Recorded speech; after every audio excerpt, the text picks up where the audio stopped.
The year was 1961.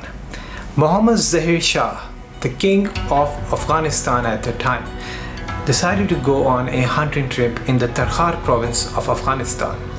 Now this area is located in the northeast of the country near the border with Tajikistan, which was at that time a part of the Soviet Union. Anyhow, during this hunting trip, King Zahir was approached by some local villagers who showed him an inscribed piece of limestone. Zahir Shah then got in contact with a French archaeologist called Daniel Schulenberger, who was the director of the French archaeological expedition in Afghanistan at the time, to discuss this finding. Schulenberger very correctly identified it to be of Greek origin.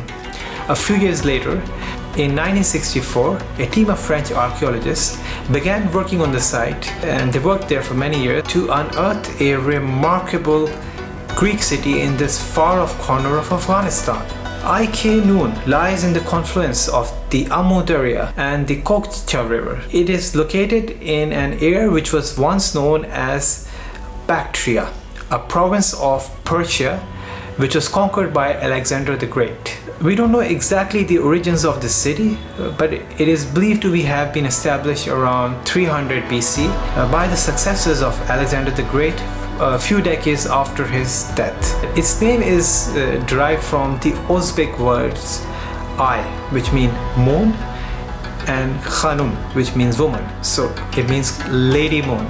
What is amazing about Ai Khanoum is that it had many other buildings typical of Greek architecture at the time. For example, it had a large gymnasium, a 6,000-seat amphitheater, Greek temples, city walls, Corinthian columns. It had Greek-style houses and Greek sculptures. However, it also had local influences. For example, while the temples had Greek idols, they were also influenced by Zoroastrian architecture. Archaeologists have gauged some of the history of Ai Khanoum by studying some of the very interesting inscriptions that were found in the city. So for example, one of the famous inscriptions that was found in a monument, it was an ancient Delphic maxim. Reads, "As a child, be well behaved. As a young person, have self-control. As an adult, be just. As an elder, be with good counsel. And when you get to the end, be without worry." I guess this is a maxim that we can all benefit from even 2000 years later today. Mysteriously, Ai Khanoum was abandoned in 146 BC.